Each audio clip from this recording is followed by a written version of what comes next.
What if you could travel back in time with your current knowledge? You suddenly appear in the Middle Ages, but your mind is from the 21st century. No phone, no internet, no electricity, just mud huts, wooden carts, and a smell you can't describe. You think you'll be a genius among fools? Nah, bro. You're about to get wrecked by reality. Your body is built for now, but this world is out to kill you. You're used to clean water, vaccines, and antibiotics.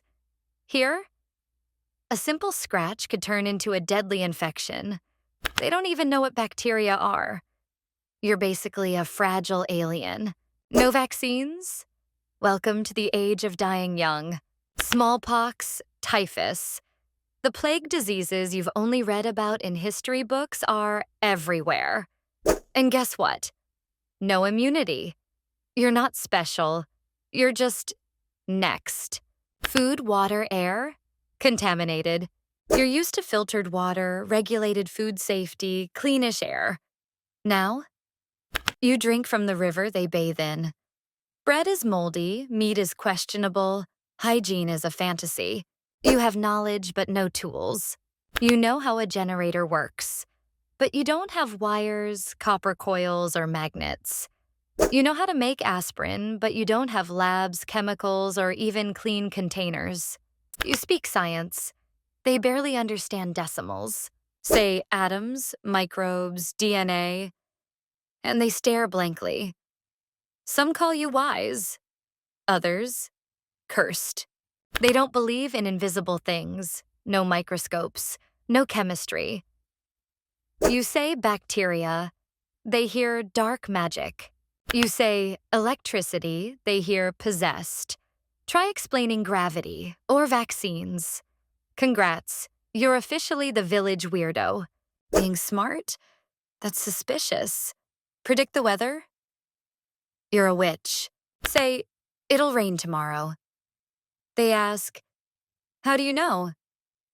Talk about patterns and pressure systems. They hear, I speak to clouds, and don't even mention an eclipse. That's straight up witchcraft to them. You're not a scientist. You're a threat. Language barrier? It's real. Even in English-speaking lands, it's Shakespeare meets caveman. You sound insane. Or worse, like a foreign spy. You invent something? Doesn't mean they'll trust it. Say you make soap. They won't thank you. They'll ask, what's wrong with you? Why are you always rubbing that weird stuff on your hands? You try to explain germs. They laugh. Or run. People fear what they don't understand. And here, they understand nothing you do. You know medicine, but have nothing to work with.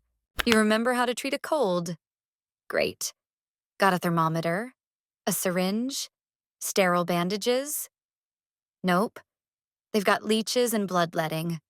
Enjoy. Say one progressive thing. Boom, you're a threat. Women should learn to read. Boom, suspicious. Maybe bleeding people isn't a cure. Boom, dangerous. You're not just a stranger with new ideas. You're a threat to their worldview. And history? It's not kind to people who challenge the status quo. One small action could rewrite the future. Save a life? That person might invent something early, or never invent it at all. Kill a villain? Maybe their child was meant to be the next Einstein. You're playing with fire. You've got brains, but they've got fear. You can't logic your way through superstition. You can't explain viruses to someone who believes in demons. You've got science, but no allies. You'll probably die. But maybe, just maybe, you'll become a legend. If you're careful, earn their trust, start small, play the long game, maybe you'll change history. But rush it, and history might erase you first. So, what would you do? Hide? Build something? Burn at the stake? Drop your curious questions for me in the comments. And hey, if your brain loves crazy questions like this, like and subscribe. More wild what-ifs coming soon.